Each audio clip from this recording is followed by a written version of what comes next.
A slight difference in the direction of headstones sent a woman on a search to see who's actually buried in the Florence cemetery. I spoke with her about the more than 100 souls she's calling attention to with a new memorial. This is Hannah. She is the wife, as it says, wife of Fisher Ayler.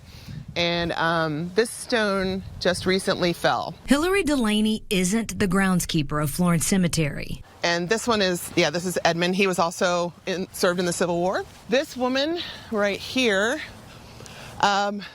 she's driving me crazy. She doesn't even have family buried here. It just says wife of Thomas Price, right? And we don't know who she is. Delaney works for the Boone County Public Library, and she's on a 4-year mission to find out who's down below. I started to realize that some of the graves are facing the fence instead of traditionally facing the path like the rest of the graves are. And I thought, I wonder who else is buried here. This final resting place with about 10 markers in the area actually holds 127 souls and counting, segregated in life and in death. I don't want to re-traumatize anyone and identify these people as enslaved people only, but I wanted to point out to the community that people who had been enslaved their entire lives found freedom and built a community. They built schools, they built churches, they did their thing on the land, they bought their land, They were community members. People like Thomas Thomas. He actually was a landowner here after he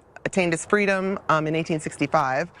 And then he founded the church, which is about a block and a half from here. It's the earliest African-American church in Boone County. But Delaney laments not knowing much about Katherine Dunson and her child Winfred. She was 17 and she had a girl that died like a year before her. On Thursday, all her hard work will pay off.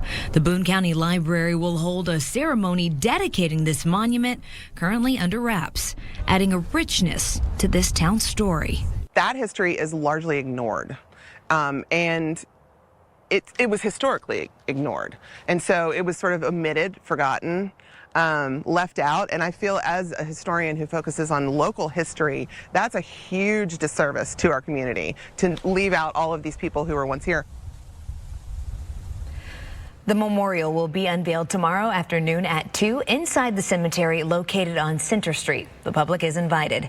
City leaders, educators, and community members will say a few words before the big reveal.